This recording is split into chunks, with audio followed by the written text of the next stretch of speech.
Dios le bendiga, amados hermanos. Nuevamente seguimos con la lección número 7, que trata con la sexualidad en el diseño de Dios.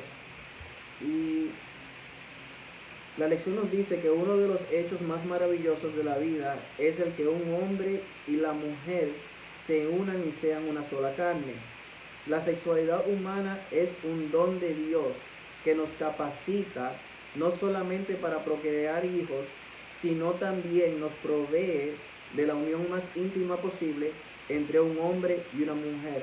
Cabe recalcar que la unión matrimonial y la unión sexual entre un hombre y una mujer no es solamente para procrear hijos, sino también provee la unión más íntima posible entre un hombre y una mujer. Algunos de los problemas más grandes de la vida surgen cuando el hombre y la mujer abusan de su sexualidad.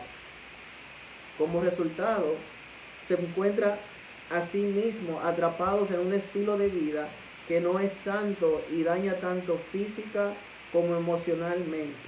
Cuando nosotros nos salimos de los parámetros cristianos, de los parámetros de la Biblia, y nos ponemos a participar en actividades que van en contra de lo que la palabra de Dios establece, entonces nosotros podemos caer en lo que es el abuso de la sexualidad. Y como resultado, esto no tan solo nos daña físicamente, sino también esto puede ocasionar un dolor y un daño emocionalmente. Dios nos dejó las instrucciones específicas para gobernar el fuerte impulso sexual dentro de nosotros. Y no importa si usted es soltero o casado, Dios espera que tanto usted como yo podamos ejercer el control en esta área de nuestras vidas.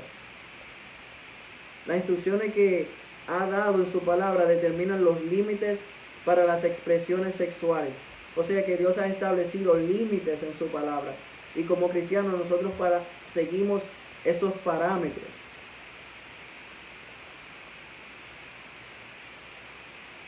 Cabe recalcar que la obediencia hará posible que tanto usted como yo podamos servir al Señor con gozo y pureza en la expresión de la sexualidad, que es un don de Dios para nosotros. En esta lección nosotros vamos a discutir los límites que Dios ha determinado para las expresiones sexuales.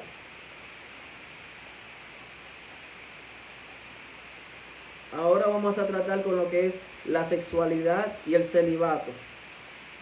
Es una práctica común en nuestros días que en diferentes partes del mundo, que tanto hombres y mujeres solteros establezcan relaciones casuales o de corta duración con el propósito de satisfacer sus necesidades sexuales.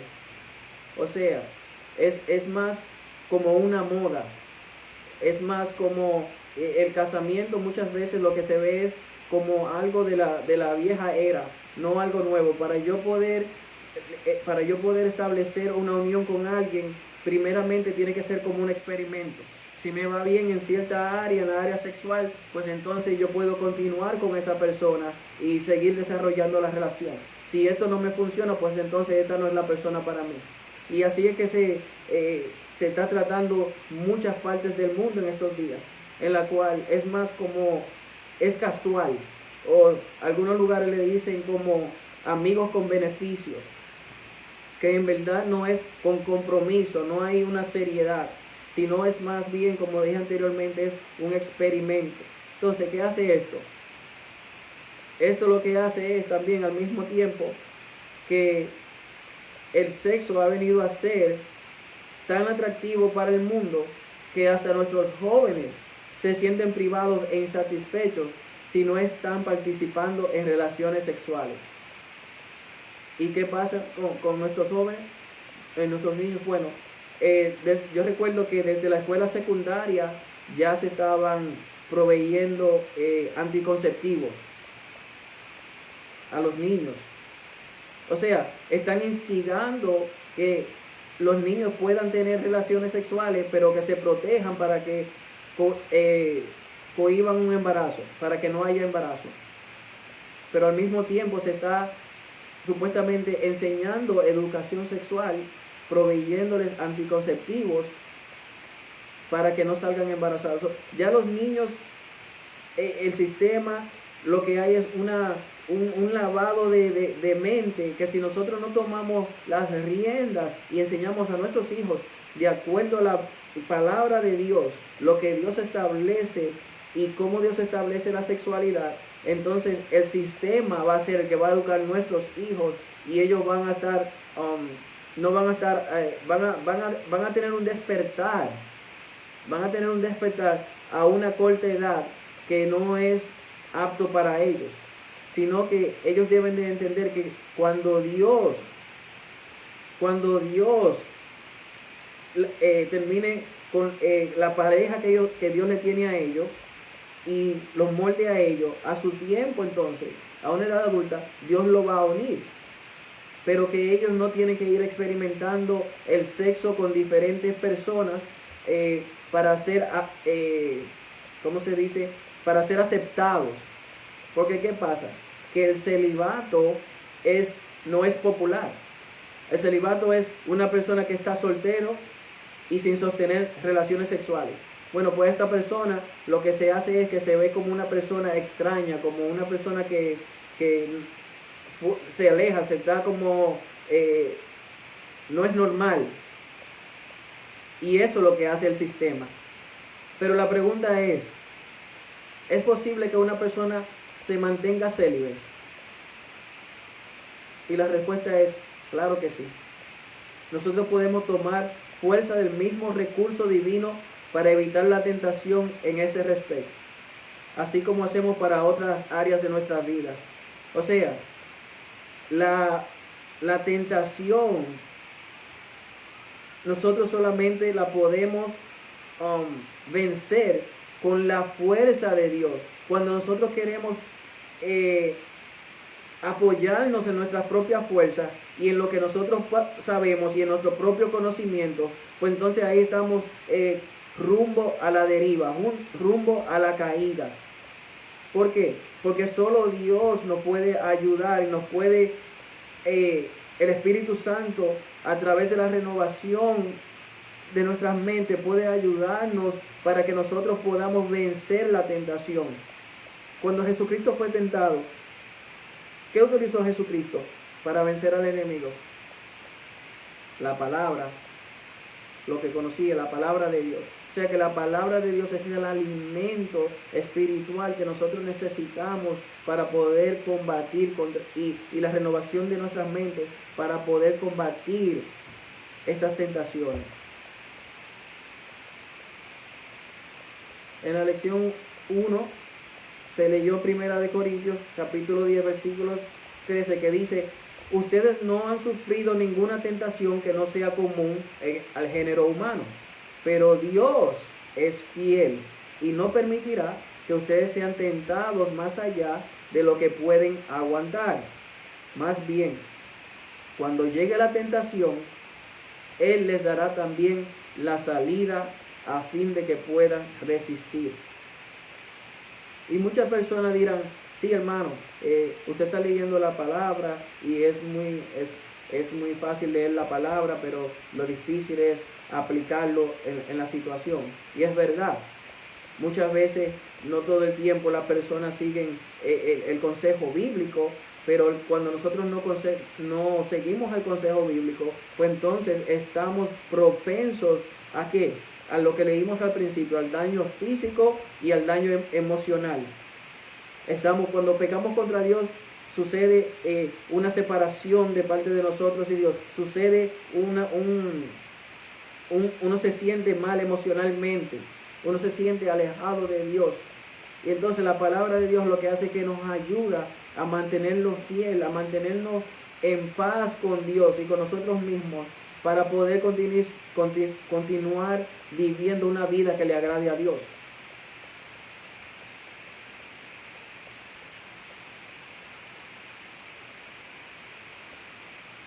Una pregunta que surge es: ¿por qué Dios prohíbe las actividades sexuales fuera del matrimonio?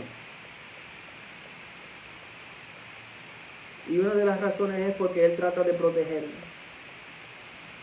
¿Cuáles pueden ser las consecuencias de tener relaciones fuera del matrimonio? Número 1, niños ilegítimos. Los niños que nacen de personas que no están casadas no tienen el privilegio de tener ambos padres. Entonces ya los niños van sufriendo emocionalmente porque sienten que le hacen falta a sus padres. El aumento de abortos. Muchas mujeres solteras escogen terminar su embarazo por medio de quirúrgico, en lugar de tener al niño sin estar casado. Esto a menudo provoca un sentimiento de culpabilidad por haber abortado al niño por no nacer y causa un intenso disturbio espiritual y dolor emocional. Estas son dos formas o dos de las razones por las cuales Dios prohíbe las actividades sexuales fuera del matrimonio. Otra es el aumento de enfermedades de transmisiones sexuales. Enfermedades por transmisión sexual. Y la cuarta, cicatrices emocionales. Dios no planeó que el acto sexual fuera separado de una relación amorosa permanente. Cuando no hay un compromiso de amor entre ambas personas, el resultado es a menudo un sentimiento de rechazo, abuso y degradación. Los sentimientos de culpabilidad provocan angustia mental y condenación de sí mismo. Eso es lo que causa el pecado. Ahora, el celibato. El celibato viene siendo la única alternativa aprobada por la Biblia para el matrimonio. En 1 Corintios capítulo 7, el apóstol Pablo aconseja a aquellos que no pueden permanecer célibes que se casen. Mantener el celibato para un soltero es quizás más problemático para el que está soltero involuntariamente. Si usted tiene deseo de casarse, si usted tiene deseo de tener una pareja, pues entonces el celibato no es para usted. Si usted piensa y sueña diariamente acerca del sexo y de estar casado, pues entonces usted tiene que conceder con el consejo de Pablo y casarse. En la lección 6 vimos que una persona soltera que se compromete con Cristo es un don especial para la iglesia. Y la forma en la que una persona soltera puede cooperar con el Señor al mantener su pureza sexual es cuidando sus pensamientos.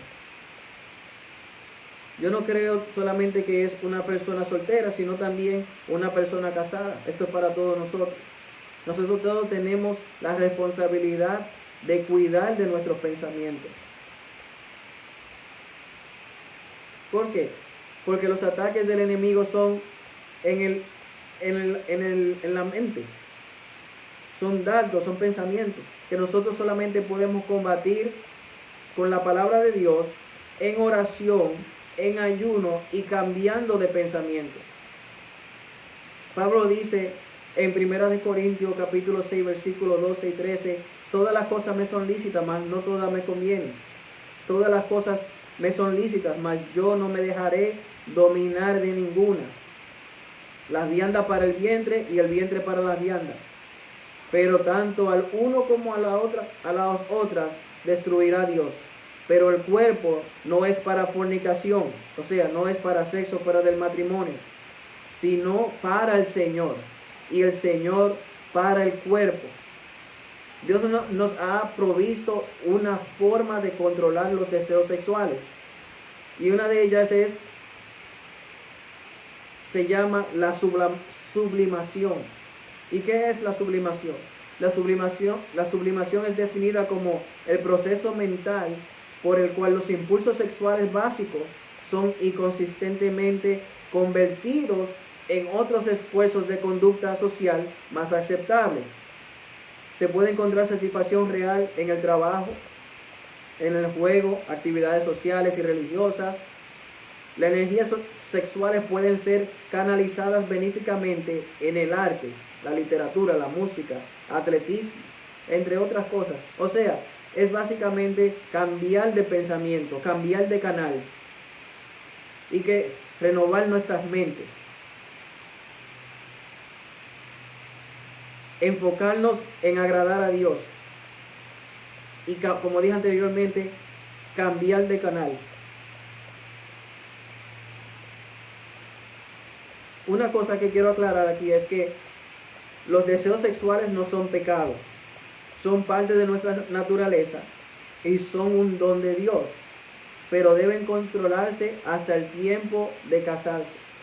El Señor proveerá de satisfacción y de una vida victoriosa a la persona soltera que busque primeramente el reino de Dios y su justicia.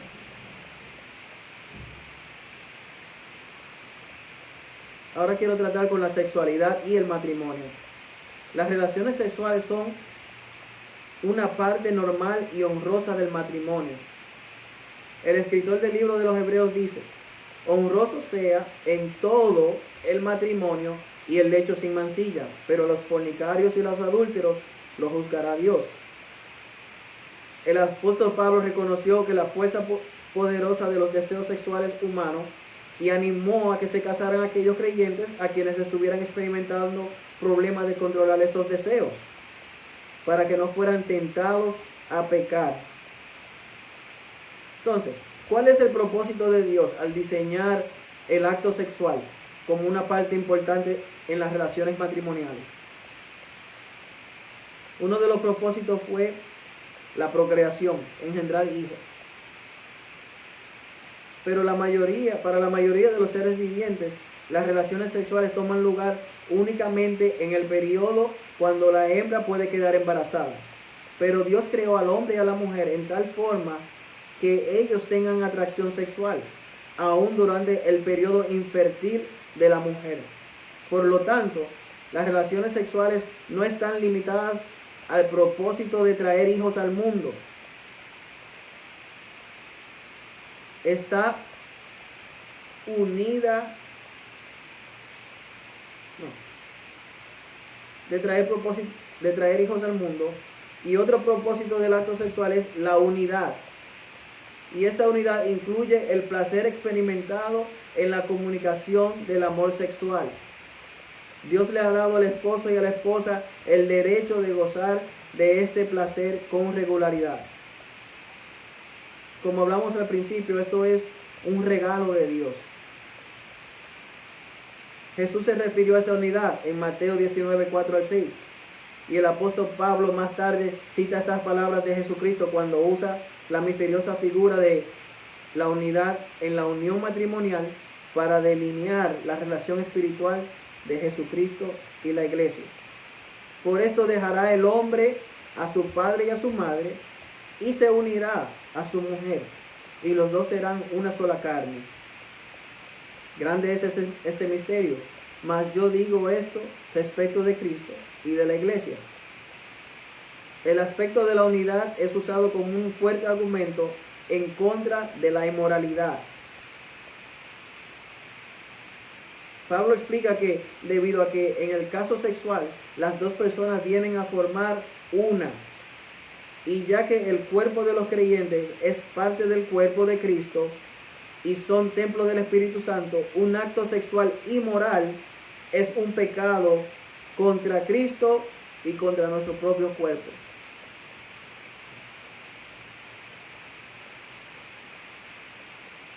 La palabra de Dios nos da instrucciones claras acerca de las relaciones sexuales en el matrimonio. Y aquí haremos un resumen de ellas. En el matrimonio es la unión de un hombre y una mujer. Esto es confirmado por la palabra de Jesús. Él respondió, les dijo: ¿no habéis leído que Él los hizo al principio, varón y hembra los hizo? Por esto el hombre dejará padre y madre y se unirá a su mujer, y los dos serán una sola carne. Así ya no son ya más dos, sino son una sola carne. Por lo tanto, lo que Dios unió, no lo separe el hombre. Por lo tanto, las relaciones sexuales están permitidas solamente entre el hombre y su esposa. Esta relación es para toda la vida. Cualquiera de las dos que sostenga relaciones sexuales con otra persona será culpable del pecado del adulterio. Toda acción sexual fuera del matrimonio es adulterio. Toda acción sexual sin casarse es fornicación.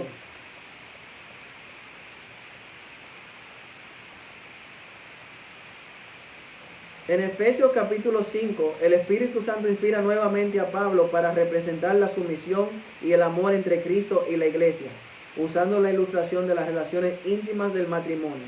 Las casadas estén sujetas a su propio marido como al Señor, así también como la iglesia está sujeta a Cristo. Así también las casadas lo estén a sus maridos en todo. Maridos, amad a vuestras mujeres, así como Cristo amó a la iglesia. O sea, esto es algo que es que no es egoísta. Yo soy para mi esposa y mi esposa es para mí. Ambos debemos romper la pared de egoísmo que puede existir entre tanto como en ella como en mí, para nosotros poder entonces entregarnos unos a los otros sin límites, tal y como establece la Biblia, siempre y cuando nos mantengamos dentro del marco de la palabra de Dios. El momento que salimos del marco de la palabra de Dios, estamos entonces saliéndonos de los parámetros y abusando de nuestra sexualidad, la cual ocasiona, la cual abre la puerta y da oportunidad para caer en tentación, número uno, ser afectados emocionalmente y caer en pecado. Pero cuando uno se mantiene dentro del marco de la palabra de Dios, esto es una cobertura de parte de Dios en la cual nosotros podemos gozar de una paz interna y externa con Dios y con su cónyuge. La Biblia describe bien la idea de mutualidad. Cuando la esposa es sumisa a su esposo, inclusive en el acto sexual, es más probable que éste muestre más amor del que mostrará si ella se le negara a él este derecho. De acuerdo a la Biblia, es un derecho. De la misma manera, el esposo que muestra amor en todas estas acciones hacia su esposa, es más probable que ella le responda siendo sumisa a sus deseos. Cada uno satisface voluntariamente las necesidades del otro. El esposo y la esposa no deben negarse en relaciones sexuales, excepto por acuerdo mutuo. Este acuerdo debe ser un corto tiempo, solamente, y con el propósito de orar. Dice en 1 Corintios 7:5. Pero también hay otras excepciones. Probablemente haya otras razones válidas para no tener actividades sexuales, como el motivo de viaje, el motivo de algunas enfermedades, entre otras cosas. Por tanto, negarse relaciones sexuales en el matrimonio no debe hacerse sin una buena razón y con consentimiento mutuo. Importante. Las relaciones sexuales salvaguardan el matrimonio. Voy a repetir esto. Las relaciones sexuales salvaguardan el matrimonio. Me pregunto, ¿cuántas veces un cónyuge ha cometido adulterio porque su pareja no ha respondido a sus necesidades sexuales? Las relaciones sexuales normales en el matrimonio guardan a la persona casada de caer en la tentación de Satanás de buscar satisfacción en otro lugar por falta del control de sus impulsos o debido a la amargura.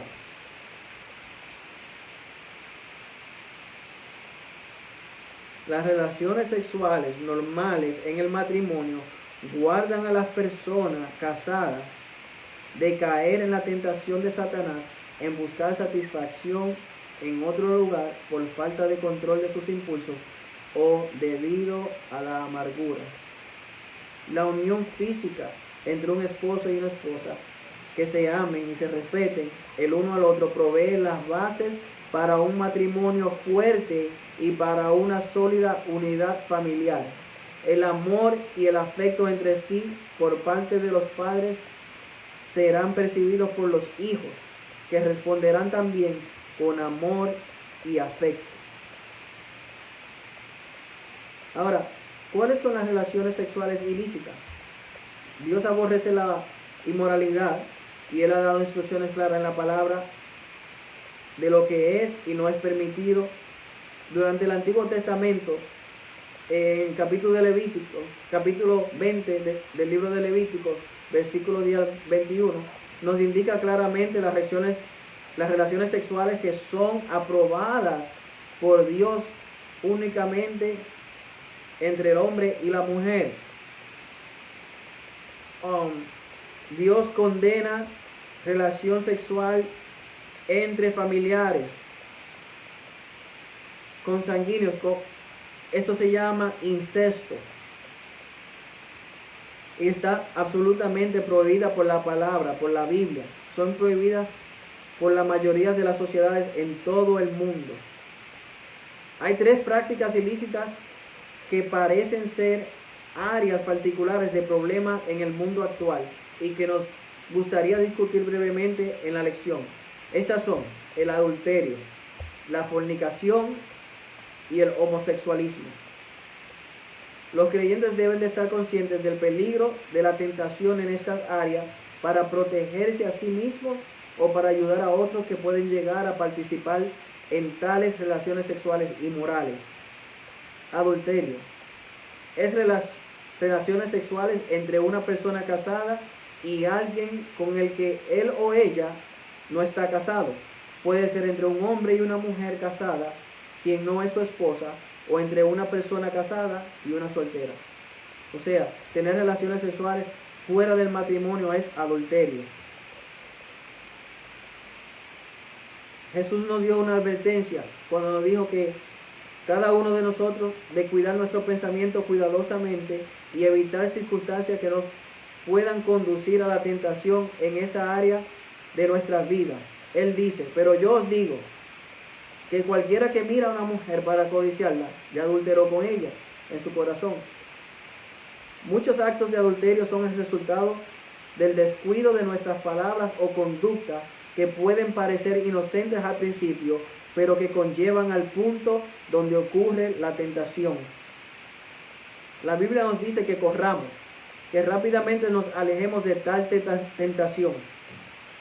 La preparación espiritual diaria le ayudará a que usted se conduzca en una manera parecida a Cristo en todas sus relaciones con personas del sexo opuesto. O sea que el ejercicio espiritual es una base que nos ayuda a que nosotros nos podamos mantener fortalecidos con la ayuda de Dios, obviamente, para no caer en tentación. Sabemos que el enemigo no duerme y que busca la oportunidad de destruir familias a todo dar y como pueda. Fornicación. La fornicación implica relaciones sexuales entre personas que no están casadas. Y la homosexualidad es pecado porque se opone a los principios de la sexualidad que Dios estableció. La sexualidad humana fue planeada en la creación para ser monógama y heterosexual, o sea, entre un hombre con una mujer. Cuando las personas escogen el ser homosexuales, están rechazando los principios de la sexualidad establecidos por Dios.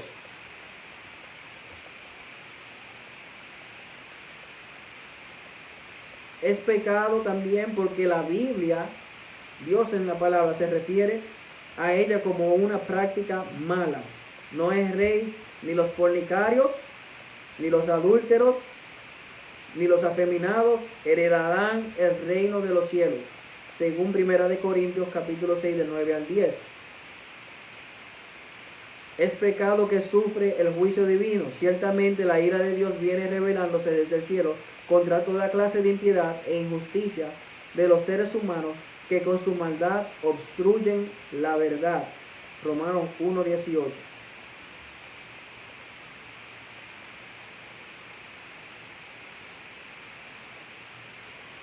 El pecado de la homosexualidad puede ser limpiado y perdonado.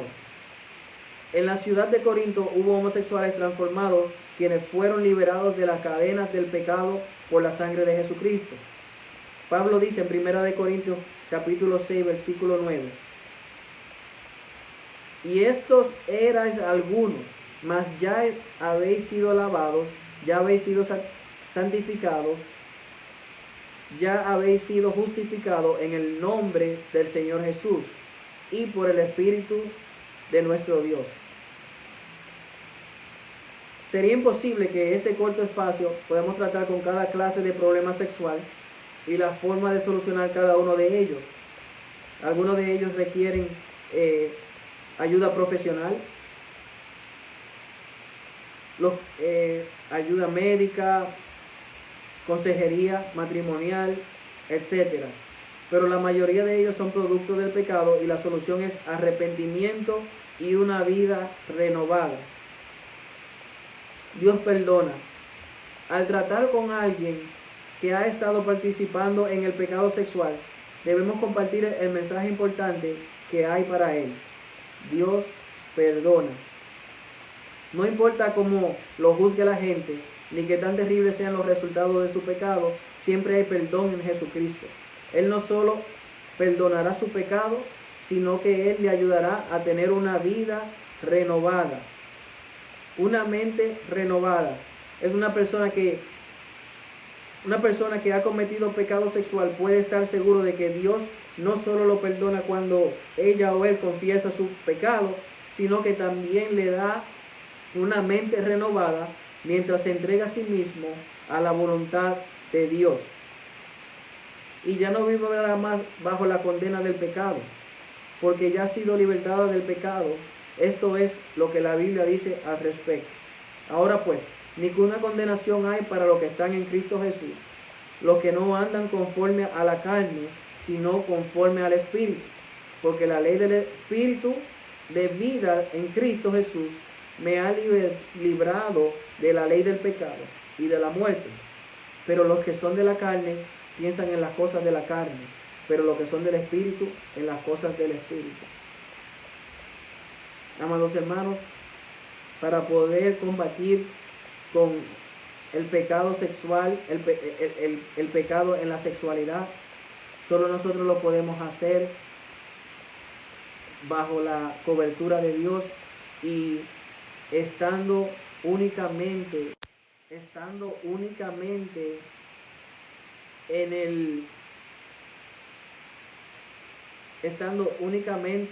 debajo de la cobertura de Dios, que es el que nos ayuda y nos da la fuerza para combatir tales pecados. ¿Cómo cuáles? El adulterio, la fornicación y aquellos que están combatiendo con la homosexualidad.